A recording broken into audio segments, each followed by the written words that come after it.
So South Africa take on the Netherlands in a must-win series, and the first game is obviously going to be in Benoni. There's a couple of problems though that we are going to be dealing with, and the first things first is the weather. So we're gonna have to discuss this, guys. I'm gonna talk to you guys in the live chat. I think today majority of the talk is going to be answering your questions. So that's what the main thing is going to be about. And then from there on, I will try to give you some insight into what I think about the game. But ultimately, we know that the game might be affected by rain heavily, and it is actually going to be affected by rain heavily, according to the weather reports.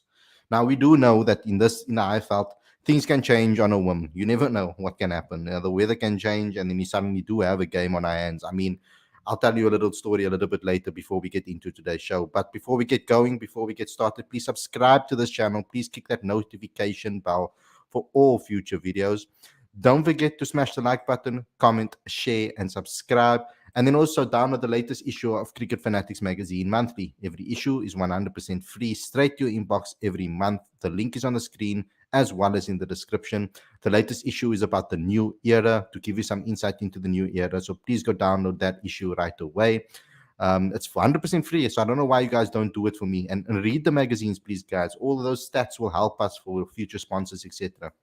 But if you also want to help directly with us promoting South African cricket and growing South African cricket, then become a Patreon today. The link is on the screen as well as in the description. And then go to cricketfanaticsmag.com for all your regular updates. So without further ado, let's get straight into today's video. Looking forward to discussing this and looking forward to the show in general with you guys.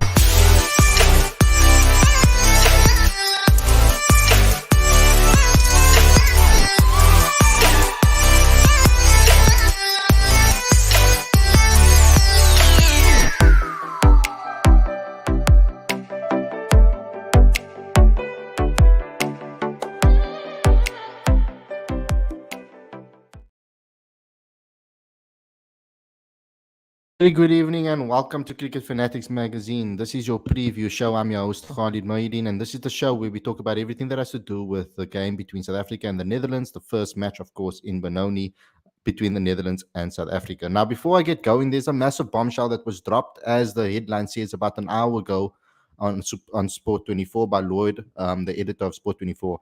Bombshell for South African cricket fans as SuperSport confirms no IPL broadcast. I'm going to share the story with you guys and read it out to you so that you can see. I'm actually irritated by this because we normally cover it from a South African perspective. We cover the games, we talk about it, and it gives us content throughout this period. The 2023 Indian Premier League will not be screened on South African televisions after SuperSport could not secure broadcast rights from this year's tournament. The news was confirmed on Thursday and comes as a massive blow to South African cricket fans who have relied on the broadcaster to screen the tournament every year since 2008. The IPL, which starts on Friday and runs until 28 May, is the biggest franchised T20 competition in the world. A total of 16 South Africans will be playing in this year's competition. SuperSport previously held broadcasting rights to the IPL, a SuperSport spokesperson told News 24. Commercial discussions with the rights holders for the next cycle of rights have unfortunately been unsuccessful, and SuperSport will therefore not broadcast the IPL as of this year's edition. The opening match is the defending champions Gujarat Titans take on Chennai Super Kings, play scheduled for 4 South African Standard Time. This is a massive disappointment because a lot of us like to follow the South Africans and their progression throughout the tournament. I don't know if there's going to be any opportunities from a streaming perspective for us to be able to watch it. If you guys are from India and you know of anything that's available for South Africans, please let us know in the live chat.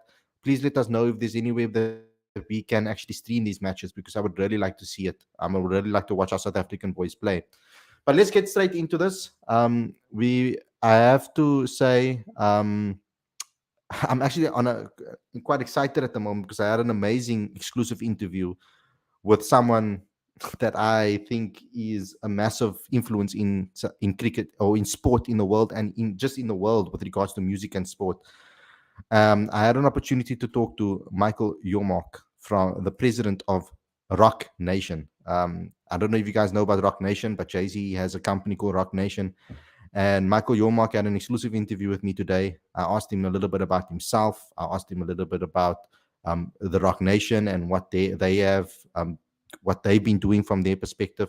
I also asked them about their influence in South African cricket and why they got involved with South Africa. Also asked them what their aims are for cricket in the future. And I also spoke to them specifically about Pink Day. It was about their influence in the Pink Day ODI. We know that that's happening on Sunday. And we will be airing that interview, basically just the audio, guys, because it was just an audio interview. I'm going to be airing that on our preview show on Saturday before the game. So we'll be doing a little preview show on Saturday, and then what I'll be doing is airing this particular interview as well on the channel, so for you guys to hear. So stay tuned for that, so you can hear that interview. Um, so yeah, it is what it is. So let's talk about the match. South Africa plays the Netherlands at 1 p.m. tomorrow, and the problem is that at 1 p.m. it has a massive chance, or 49% chance of rain. So, and then 70% chance of rain right till 6 o'clock, 40% chance of rain till 9, and only 18 till about leading up to 12, between 9 and 12. So, I was looking at this game is going to be rained out. Now, um, according to you guys yesterday, you told me, I think Lawrence made us aware that we can still draw or have a no result because we need 15 points to actually qualify if Bangladesh beats Ireland in one match. So we're going to have to rely on others. And that's why this is a must win series for South Africa. If we only get that one game, the Pink Day game, we need to go there and win it. And I think win it by as many runs as possible or by as many wickets as possible. That's what I would like to see. So that we can get maximum points in this match and actually give ourselves the best chance of qualifying for the World Cup. But this is why I don't like us to take it till the end and take it to the last, like we've done over here. We should have been winning games and qualifying for this World Cup in quite with some ease. But we made it extremely difficult for ourselves by losing games and losing series that we shouldn't have. So it is a bit of a disappointment. I would have liked to speak about what we're going to see at Benoni. The conditions over there, generally speaking, I mean, it is quite a a small ground. I heard. I think so. It will be quite interesting to see what's going to take place at Benoni. If the game even happens, but it doesn't look like there's going to be a game happening. With regards to the lineup, of course, I think it's pretty much a straightforward lineup. Um, Quentin de Kock and Bavuma opening the batting. I think their partnership is incredible, and I don't think we should break up that partnership. I mean, they've been in great form recently, and I think they've been a good partnership in the past. So I wouldn't like to break that up. I think that Quinton brings out Temba brings out the best out of Quinton, and Quinton takes off a lot of pressure of Temba as well. Um, so I think that's a perfect combination, and the way they play their cricket complements each other. Then when it comes to the likes of the number 3 spot, this is a dangerous spot over here because we've got one of the best ODI batters in the world currently in Rassie van der Dussen that can play there. We've got someone that is currently in T20 white ball form in Reza Hendricks, who could also play in that number 3 position. And then you've got someone like Aiden Markram that could also play in that number 3 position as a possibility. But what I think we should do is have Rassie at 3, and then at 4 have Aiden. I think Aiden would be able to suit that. I can also see Aiden as an opening batter in one day cricket or as the number 3, but I think that South Africa is going to go with him at number 4. I mean, personally, we could switch him and Rassie. I don't necessarily think that needs to be a fixed position, dependable on the game. I think if an early wicket falls, there's time in the game to be able to play Rassie van der Dussen and let him get himself in and let him push deep. If we have a great opening partnership, and South Africa bat until the 30th over at least, or the 20th over at least as an opening pair, and maybe even 15 to 20 overs. If they can do that and survive, I mean, that will be brilliant. And really put on a decent score. Then I would bring in someone like Aiden to really kick on the run rate and try to push forward. I mean, and then if he fails early, then someone like Rassie can consolidate and calm things down a little bit. Um, but for me, that's the team over there. And then we've got David Miller, I think, at 5, or Klassen at 5, and David Miller at 6. At number 7 for me, because I want to bring up the squad as well for you guys so that you guys can have a look at the squad with me. Where is it? Yes. No, that's the Windies. Sorry, guys. Here we go. So number 7 for me, I still think that Marco Janssen should bat as at 7 for South Africa. I think that's where we should be pushing for him in the future. And then at 8, um, I think at Benoni, I think having Sasanda Magala would be a good option on Benoni's wicket. And then I will go with then I'll go with where am I now? That's 8. At 9, I'll have Bjorn Fortuin. Then I'll have KG Rabada and Anik Nokia as my 11 players. And I think that's my team for the game. I know Ongama as an, I mean, Ongama, Sasanda Magala is in the all-rounder slot over here. It's because of what he classifies himself, not because what necessarily I classify him. He classifies himself as an all-rounder, as a bowling all-rounder. There is a difference, guys. There's a difference between a bowling all-rounder and a batting all-rounder. And he does classify himself as a bowling all-rounder. I've seen him bat in higher spots in domestic cricket before as well. But me personally, if I could just pick him as a bowler alone, it's probably he's more of a bowler than a batter for me. But at the moment, I think he's in a better situation. Cool. Let's get into some of the live chats and see what you guys have to say. Hi, Khalid. I hope you're good. I saw an article about Enoch and Quest saying that CSA is in talks with 2 countries about playing tests in our winter and the squad might be split. I'm guessing like India. I heard that too. I've had conversations and heard that too. Do you have any insight on that and what do you think? I think that's brilliant, but I've heard that too. That they were trying. It's not confirmed yet, but they are trying. And apparently there's also Australia tour of SA this year. Is that true? Because it's not on the FTP. I also heard that there's a ODI series that's happening before the World Cup, I think. I think it's before the World Cup that we play them. That's so I've heard. Okay, I've spoken about this already from Lawrence. Thank you very much, Lawrence. And Giri saying since 2021 in ODIs, 18 matches, 19 wickets, 45.47 average, and 6.08 economy rate. We should have tried Kutsia, who did well against the Windies instead of Lungi. But Lungi might not play if we're going to go with that all-rounders or even 2. If we're going to continue with that 2 all-rounder thing that we want to try and do, Lungi might not even play because KJ and Anas, they'll play because I think this is a very important match for everybody. We need to win. Khalid, bro, SA should never underestimate the Netherlands lightly as they did in the T20 World Cup 2022. I think there was a lot of things involved with that particular loss. It wasn't underestimation. I think it was lack of preparation, which is sickening to me in a World Cup. I think they very much prepared for this. They understand the stakes that are at hand. South Africa need to take them seriously, play their best team, and try to win these games. There's no other choice. Otherwise, we don't see a 2023 World Cup. We have a T10 tournament and Pakistan League, but not IPLs. Madness. Ngidi and Shams are becoming run machines, less wickets and too expensive bowling since last several games. Not sure why they are getting so many chances despite so many poor performances, because everybody does go through poor dips and poor performances. You want your best players to be on form. I mean, Lungi Ngidi hasn't been as bad as you're saying it, actually, I think. If you compare them to other bowlers in the team as well, there could be other players that are very similar to Lungi as well with regards to that. We haven't also played on the best wickets for bowlers, but that's no excuse. I would like to see them be better and play better because they can be amazing assets for the team if they're on form. The SuperSport news is disturbing. We pay so much for SuperSport, yet they're failing us on regular when it comes to cricket, especially domestic cricket. They fail us on a lot of things, guys. The amount of money we have to play for DSTV is ridiculous.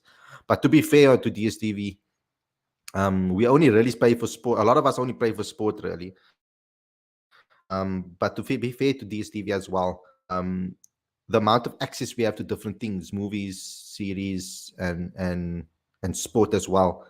The amount we're paying per month, I know we're paying a lot, but compared to how much other countries would have to pay to see the same amount of things that we have available to us on DSTV, it's chalk and cheese. I didn't know this until I spoke to a couple of friends from overseas, and they told me how much they have to pay. I mean, for every single network that they have to pay a fee per month.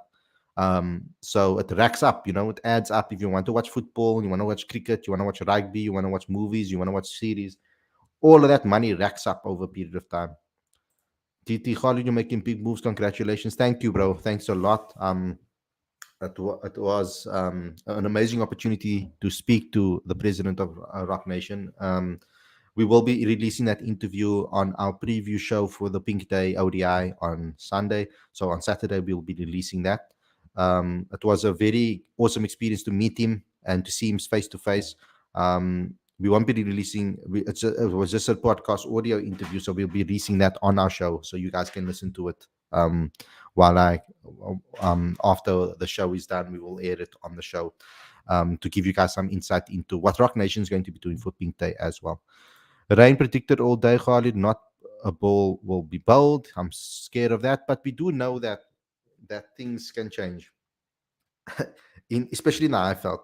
I was at the SA20 for the two. As you guys know, I was at the SA20. Go watch all us behind the scenes, guys, that we did at the AC 20 semi-finals, the semis, the final, etc.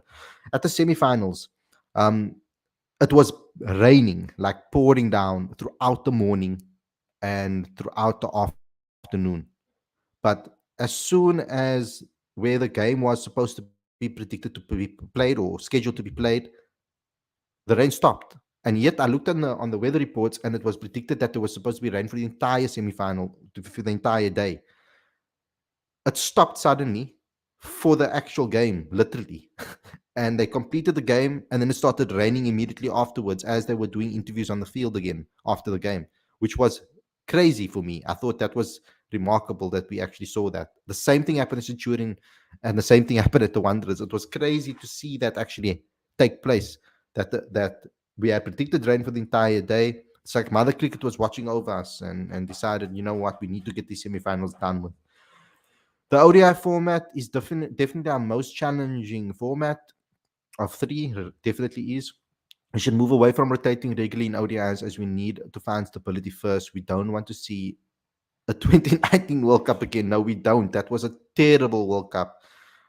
It's one of the worst World Cups for me and in my memory, from every aspect, from a cricketing perspective, from a journalistic perspective, from the experience that I went through for the 2019 World Cup. That is one of the worst memories that I've ever and the worst experiences I've ever had from a experience perspective. It's a memory that I like to shut out forever, actually. But that builds character. Adversity builds character. So work through that, and maybe I should remember it because it will motivate me for the future. So yeah, it was a terrible experience. Everything that happened to me before that World Cup, leading up to that World Cup, and then obviously the World Cup itself was terrible. But hey, out of that adversity, Cricket Fanatics magazine was born. So I have to I have to be grateful for that opportunity at least. The only talking point in terms of the lineup will be Markram, Riza. I'll go Markram, Jansen or Parnell. Jansen for me too. Then Shamsi or Bjorn. I'll Shamsi for his mystery, says Lawrence Bailey. Timber can come in at number 3 if Aiden opens and can take the power play. But I don't want, no. Why would you want to break a partnership that has been doing well at the moment? I mean, I don't know why fans want to break things that are not broken. Timber and Quinton have proven to be very good partners, to understand each other's game and enjoy each other's company at the crease. So why would you want to mess with something when there's momentum from the West Indies series? They had a great opening partnership. Why would you want to mess with that? Best lineup should play in both matches, no resting any player, 100% Gaurav. Khalid RVD has been out of form since scoring 100 versus England, but his ODI record is outstanding. The Markham Riza situation is actually a good situation to have. It is. It's good to have players that are on form, pushing for positions, etc. It keeps people on their toes. Khalid, it's a crime to put Parnell in the all-rounder list. He's a bowling all-rounder, though. He classifies himself as a bowling all-rounder. I don't think you guys understand to get that there are things called batting all-rounders. There are there are things called bowling all-rounders, and then there are players called fully fledged all-rounders. Jock Cullis for me is a fully fledged all-rounder. Sean Pollock is a bowling all-rounder. Lance Kluser was a batting all rounder. Um, just to give some examples. So those all fall under the all rounder category. KG hasn't proven to us yet that he can be an all rounder yet. Yes, he can bat a bit, but he's not consistent enough to be classified as that. George Lind, in my opinion, is a batting all rounder, not a bowling all rounder. In domestic cricket, his batting is really good and he bats higher up the order. So he should be considered as a batting all rounder. So, I mean, at the moment, maybe an all rounder in general because his bowling and batting is kind of on the same level, I feel. He's just as consistent with the bat as he is with the ball from a domestic perspective, or inconsistent, dependable on how you look at it. 5 match ODI series in September against Australia. George Linder's exclusion for such a long time baffles me. There must be issues that are happening with CSA behind the scenes with regards to their relationship. Because I heard that there was something that happened with regards to the New Zealand series where he didn't get picked, and I heard also that maybe that he said that he told Victor Impensang at the time that he doesn't want to be picked if he's not going to be playing. You'll rather play domestic cricket. I know that's just a rumor, but I've heard something like that.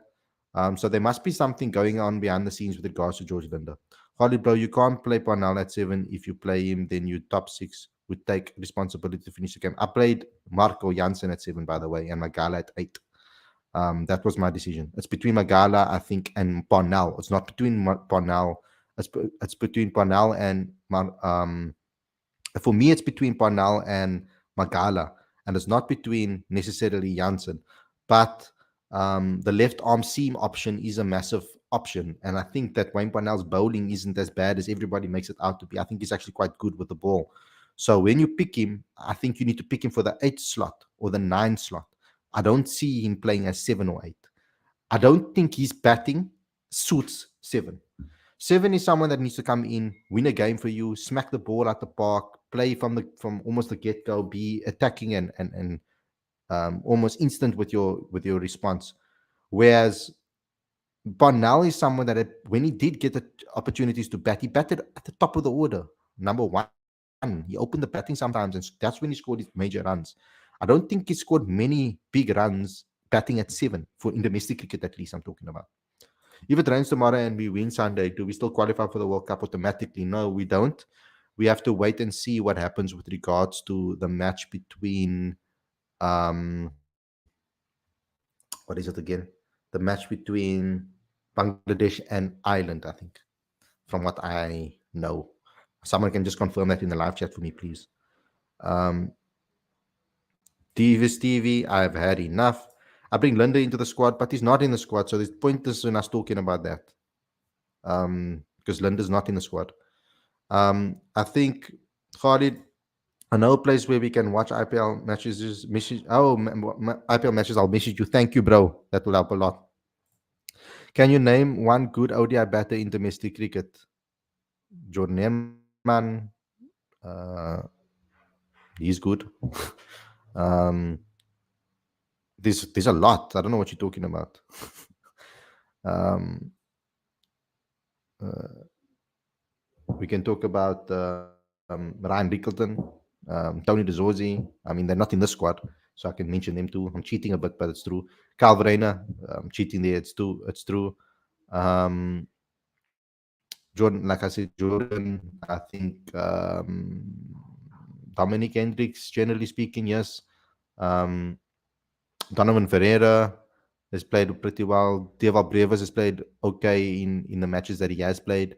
Um, Matthew Brzezinski is a good ODI cricketer. Um, yeah, this Janaman Malan is another one. So there's quite a few. I want one match to be ranked and we win second ODI, which is a pink day. Khalid, I did research and found out all our bowlers, KG and Giri Shamsi, struggle on flat wickets, but Nokia has very good records on flat wickets. Nokia is brilliant in general. He's world class. Khalid, being in the IFL, I'll tell you our weather is crazy. I can say, especially Benoni has a tendency of being clear when the rain is predicted. It will likely will give a small gap. That's what I said earlier on about the IFL. You never know. I mean, I've experienced firsthand when a game was supposed to be called off, and then suddenly the rain just disappears and we have a match, and then the rain starts immediately afterwards. Thankfully, Sri Lanka lost 1 point due to slow overrate. Otherwise, one win and one no result wouldn't have helped us qualify. Bowling all rounders score time to time to show their worth. Barney hasn't scored anything of note. For me, it's not down order heater. He's not, in my opinion. Oops. I don't know why people bash Parnell so much. The guy actually one of our best limited overs bowlers. Yeah, I don't know why they are. I don't bash him for his batting, but I don't bash him for his bowling. I bash him for his batting because we're playing him as an all round at seven. So he needs to be able to show his weight with the bat. We qualify if one match rains and we win one. We will have 93 points, whereas Sri Lanka win, will have 91. Khalid, what do you make of the Bedingham situation? Interesting. Um, interesting. I did speak to Bedingham. He made it very clear to me personally, actually off the record. But now that it's on the record, I might as well speak about it because someone already spoke to him afterwards. I was going to do an interview with him, but then someone else actually found the information out through someone else. So me personally, I can speak about it now because I knew about it. I mean, he made it very clear that he wants to play for South Africa. That's why he's not qualified for England, unlike Lewis Deploy, who's been qualified for England. So, from his perspective, I like the situation. But what I feel is that he's a brilliant batter, yes, but he's been injured for a whole year. He missed the entire domestic season. So, it will be kind of unfair to just push him into it based on a county season. I do think that he needs to play a domestic season, but then again, we need to also take into consideration that that might be waiting a little bit too long. I do think that we can look at David Bedingham in that. Actually, for me personally, I think he competes in that five slot with KP, with Ryan, and I think he's also in the mix with regards to that number five slot. Um, for me personally, because Bavuma solidifies that four spot, and I think three is a little bit maybe too high for him. I mean, he bats lower down the order anyway in domestic cricket. So I like David Bedingham. I think he should play for South Africa, but it's going to be up to Shukri Conrad to think what he's going to do with him in Test Arena. If he's willing to just play him straight off based on a county season, or he's going to play him, maybe wait and watch him play a couple of games domestically before he selects him. It's one or the other. But the problem then will be we'll have to wait till next season to see him play. So that is the only concern for me. The question is to you guys: is county cricket enough to to see him be selected for the Proteas to walk straight into that 11? That's the question I want to ask to you guys. What happened to Ryan Rickleton? So he's injured. Ryan Rickleton is not injured. Finally went for his surgery, which I've been pushing him to go for. So he's had an ankle injury for quite some time. He was playing with an injury for a very long time, and he was getting injections, etc., for the pain, whatever, to allow him to play. It's the reason why CSA couldn't pick him for overseas tours because they were liable in that for his medical bills if anything happened to him if he took him on tour. CSA can only be in the clear if you are contracted to South Africa. So this time around, he was, but it's also around that. But he played in South Africa. So when he's in South Africa and he plays in local tours, he can go to his surgeons. The Lions are responsible for him as well with regards to all of those type of things because he's contracted to the Lions. He wasn't contracted to CSA, and that's why he couldn't travel overseas and play. So he's been needing to go for the surgery for the last 2 years. Finally, he's gone for that surgery, so he's recovering from that now. Lawrence is correct, Khalid. If we can get 15 points, one win, no result, that puts us in eighth, where we need to be. Then need Bangladesh to at least win one game against Ireland. They're playing in England. Awesome. Um, Lawrence says Geo Cinema and Disney Plus will be streaming the IPL. Thank you very much. I don't have a Disney Plus subscription.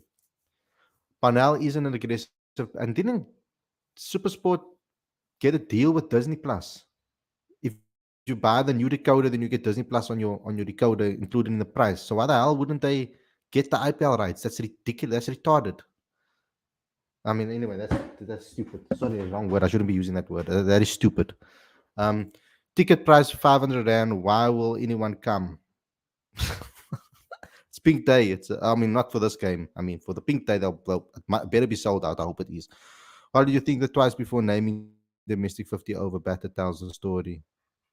I don't have to think twice. I just have to not think twice. I just have to think, because there's a lot of names that I need to think of before I name them. I'm pretty sure you're not going to just rattle off players from India or from Pakistan from domestic season, from the domestic scene, off the top of your head. If I ask you the same question, I definitely see Bedingham as an ODI cricketer as well. Yes, definitely, I definitely do that. I'm sorry, I didn't mention him in that regard either. Would you say that Miller and Livingston are similar batsmen? No, because Livingston's for me is not a bottom order, middle order batter. He's more of a top order big hitter for me personally. I know they played him in that role in the past, but he's more of a top order number 3, 4 kind of big hitter. I don't think they're similar. Um, I think David Miller is a different type of big hitter because he has to first get his eye in. Um, Khalid, when will I perform in ODIs? I would love to know too.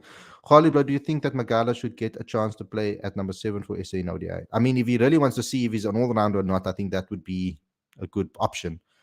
I just like Marco Jansen at 7. I think that we should back him a lot more at that number 7 position as a batter than we do. I've seen him bat in Test cricket and do quite well. ODIs and T20s. I mean, he won games for SEC. He scored 60 in the semi-final. I think it was in the semi-final or a match that needed to get them into the semi-final. And at Newlands, he was fantastic that game. So and I mean, he's done that quite a few times. I think he's the best the deck bowler in the world, so supposed to be very good limited overs bowler on flat pitches. Betting him behind Rickleton, TDZ, Brzezinski, and KP in the picking order, in my opinion. That's what I was saying as well. His whole indecision regarding the England South Africa situation was something he decided could have played for SA already. It's not exactly true because Victor never contacted him, never had a conversation with him. So I mean, what you expect the player to do when you have a great season like you do, and you don't even get a call from the convener of selectors, and then you basically found out through me. Victor actually basically found out through me that he's playing in the CSA, that he won't be in the CSA T20 challenge, and that he's going to England, which is crazy. Lawrence not DSTV Plus, they lost the streaming rights. Okay, cool. Geo Cinema will stream IPL now, and Star will broadcast both. Will have big and Star started commentary teams. That's the first time in IPL history.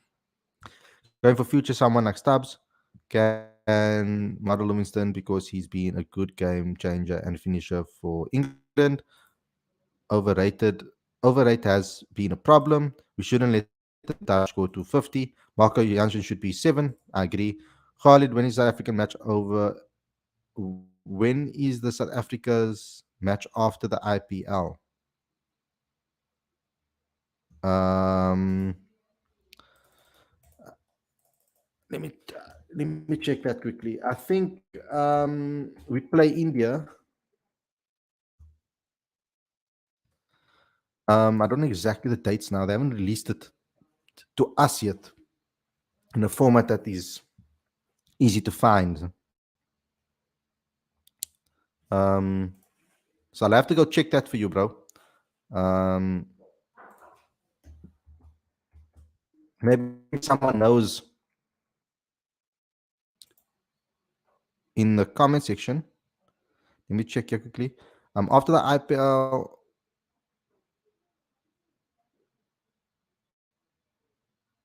interesting.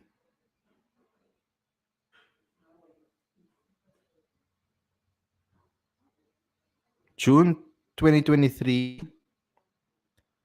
the ICC Test Championship final. And then August to September 2023, Australia tour South Africa in a 5 ODI series and 3 T20Is. I don't know what the Road to Safety World Series is. What the hell is that? Never heard of that in my life. I don't know what that is. Then South Africa's tour to India tour of South Africa in 2023, obviously in December. And then South Africa tour to New Zealand in 2024, apparently. So yeah, so we play Australia in August, September, according to the FTP that I have in front of me. Um, it doesn't seem like that, but it doesn't seem like there's going to be any match in June, July. But they're trying to get the test as well. Good of I mean, how do we avoid penalty points? Khalid, Khalid, what's happening with the Glazer sale? Looks like they're dragging it. Apparently, they want north of £6 billion, which is crazy. It's absolutely madness. Every time I hear they've made an improved bird, the Qatar has made an improved bird, and then Jim Radcliffe has made an improved bird, and the Glazers want more and more and more. They're greedy guys, honestly. Greedy guys. I can't stand them actually. They irritate me. They need to get out of my club. Um, I think Tony Dezorzi and Herman should have been in the squad with five batsmen being White and under in the 11. We can't play Lindo or Marco in every game. It's not easy as we think. It's not. DT overs have been completed. Overs have to be completed under time, so they have to bowl spinners more. I hope Glazers stay as Chelsea fan. Go off, get away. Anyway, guys, thanks a lot for tuning in. I hope you guys enjoyed this episode. Don't forget to smash the like button and click the notification bell for all future videos. Also, download the latest issue of Cricket Fanatics magazine monthly. Every issue is 100% free, straight to your inbox every month. The link is on the screen as well as in the description. Also, help us promote and grow South African cricket by becoming a patron today. The link is on the screen as well as in the description. And then go to cricketfanaticsmag.com for all your regular updates. Let me get a couple of last comments before I say bye to you guys. Um, Julian Nagelsmann, oh, he could go to Tottenham, eh? That would be massive if he does. I think it's a concern to have Janssen at 7 if we have a collapse. I hope it works though. I mean, I don't think so. I think he's been pretty okay. If we have a collapse, you're actually quite right. But I mean, for most number sevens, that's the case, I think. DT laughing. Yeah, funny you guys laughing at me. When we will have a fan call in. I have a fan calling every review show, and none of you guys call in. The link is always pinned to the live chat, and none of you guys call in. So I don't understand. I mean, please call in on the next show. I would love to talk to you guys face to face as well. Anyway, guys, thanks a lot for tuning in. I'll see you guys again tomorrow if there's a match for another review show. Otherwise, it will just be an ordinary Q&A with us, with me and you, and we can have a nice discussion. And you can ask me any questions that you guys want. Thanks for watching, everybody, and I'll see you guys very soon. Peace out and enjoy the rest of your evening.